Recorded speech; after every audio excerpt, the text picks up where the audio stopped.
None other than Dylan Cease coming off of the no-hitter in yesterday's ball game.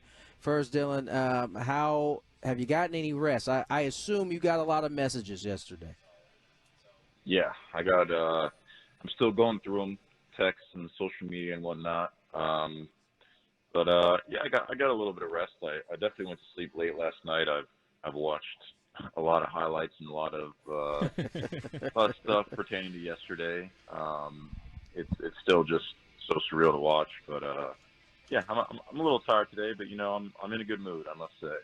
I can imagine. Well, let's take us down into yesterday's start. I mean, over the last three, we could have very well had this same conversation the previous two starts. But at what point in yesterday's ball game did you start to feel like this could be something that could happen? I think it gets very serious after 7. Before that, it's sort of like so much has to go right that I really don't worry about it too much. At that point, it's like I'm just going to attack the zone, and if they put it in play and they get a hit, then that's just part of the game. But I feel like after the 7th, it kind of turns into we're really trying to not give up a hit. So that's been my strategy for my last 2 attempts, at least. Talking to Dylan Cease, fresh off of a no-hitter yesterday against the Nationals. And Dylan, there was a moment yesterday where I thought Mike Shildt was actually going to take you out of the game, but you seemingly talked him into letting you go back out there. Can you let us in on what you said to him to let him keep you out there? Yeah, I said I feel strong. Throwing 100. We got 6 days rest coming up. I did 113 earlier in the year. And then just stuff like that where I was just trying to build a case, and then Joe and Crony were there and they kind of backed me up. So I think collectively we're all able to talk him into it, and thankfully he let me go back out there. And so you have a relatively quick 8th inning. I mean, how good were you feeling going into that 9th inning in terms of stamina, mental? Where were you at in terms of how you felt? Oh, I felt great.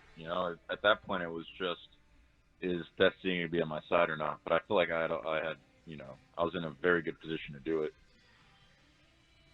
We're talking to Dylan Cease here, and going back to the beginning of the game, Dylan, the rain delay kind of threw everything off a little bit, but there were questions as to whether or not you were even going to come out and start the game after that hour-plus delay. You did, and it was a very good decision. What were you thinking during that rain delay? I don't know if I was thinking too much other than just kind of focused on how my body felt and like making sure I was moving every so once in a while and not going 20 or 30 minutes where I was just being sedentary. So my main focus turned to basically either stretching or bike or light toss, and then once we found out kind of when the tarp was going to be moved and all that, I was able to sort of formulate a plan as to when I wanted to get off the indoor mound and throw maybe 20 pitches or so and just kind of get everything ramped up to high speed again.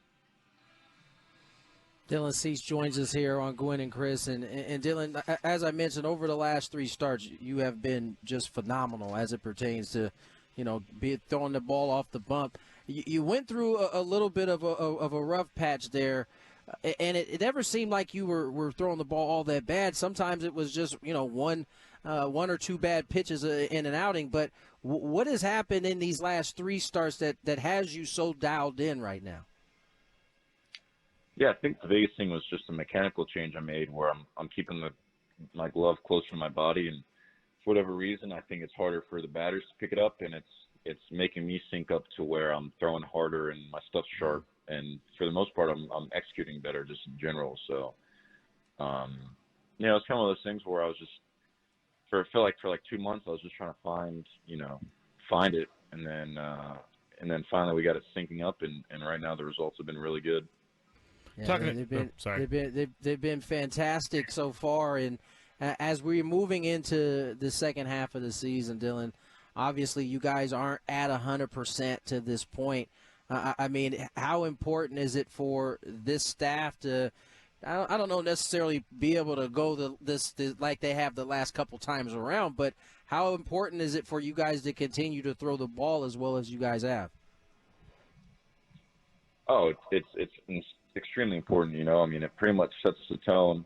If you have a series where your starters go deep and they dominate, it really is, sets a tone, creates momentum, kind of creates an atmosphere, I feel like, to where, everybody's just a little more locked in because they know it's within reach. Whereas, maybe if you get down early and you get down 5 runs early, then it's you're kind of fighting with your back against the wall. So, I mean, starting pitchers, we know that our job is to take the ball and go as deep and effective as we can.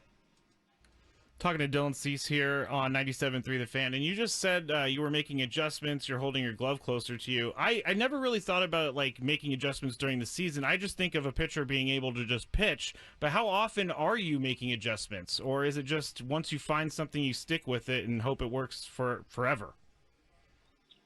Oh, it's always changing in my experience. You can do one cue and it'll work, and then all of a sudden, for whatever reason, something else has to be done. But I mean, hopefully this one's the one that lasts the rest of my career. But I've played long enough to know that's not usually how it works. But no, I mean, I feel like in between every starts, I'm working on something. It could be something as simple as my previous start. I feel like I didn't get down the mound as well as I'd like to, so then I go and kind of work in the lower half, or maybe I feel like I was a little open, or this or that, or my eyes were under the target. I always trying to find little things to kind of refocus on. Dylan, it certainly seems like you and Luis Camposano have been on the same page in these last three. Is there something? Is there something to the fact that you guys seemingly are on the same page? You don't see too much shaking off while you've been on the mound over these last couple. Yeah, I think. I think he does a ton of work, ton of prep work, and I think as a whole, the staff has a really good idea of the best way to attack hitters. So when you kind of prepare and you know what you want to do, it turns into going out and taking action and doing it. We're talking to Dylan Cease here, and you talked with our guy Sammy Lev yesterday after the game on the Padres postgame show, and you said that you, after it happened, you let out a primal yell, and then you yelled yes 50 times. I just want to go back to that moment. Is it like a moment that you can actually remember, or did you kind of black out a little bit? No, I can remember it. It was just, the middle of that pile, everyone's jumping, and yeah, it was just screaming yes. It was really hilarious. It was, I don't know if it was just because the moment was so big and just so happy in that moment, but just seeing everyone smiling and screaming and yelling, and it was, something I'll never forget. Well, Dylan, certainly it was you gave a lot of San Diegans some memories that they'll never forget, and congratulations on the no-hitter yesterday. Continued health and success moving forward, because you certainly have thrown the ball extremely well here as of late. Keep rolling, man. Oh, thank you. I appreciate it.